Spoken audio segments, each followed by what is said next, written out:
Baby आत्या चहा देऊ तुम्हाला?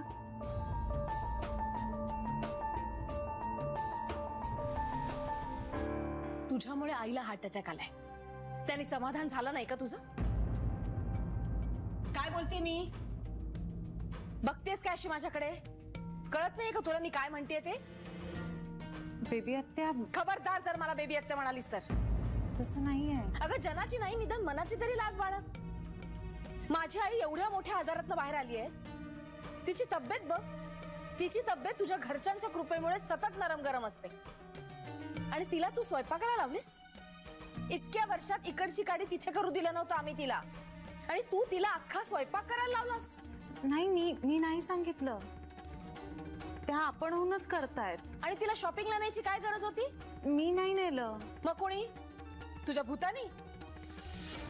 त्याच म्हणाल्या होत्या मला. त्या म्हणाल्या काय? त्या म्हणाल्या तुला कळायला नको? तिचं वय काय, तिची तब्येत कशी आहे, एवढं साधं कळत नाही तुला का? आम्ही बोलत नाही म्हणून अतिच करायला लागलीस तू. माझ्या आईला काही झालं ना तर तुझी खैर नाही, मी सांगून ठेवते.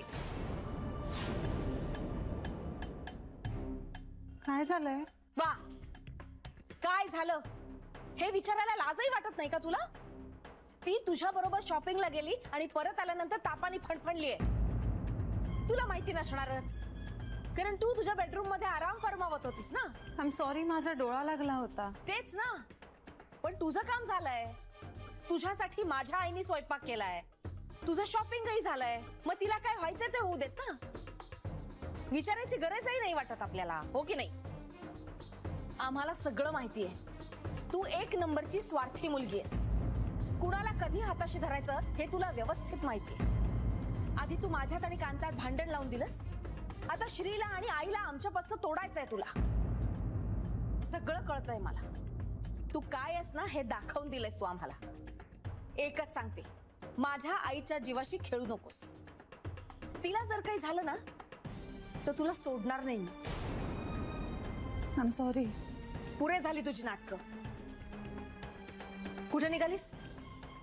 आई आजींच्या खोलीत. त्याची काही गरज नाहीये. मला आहे.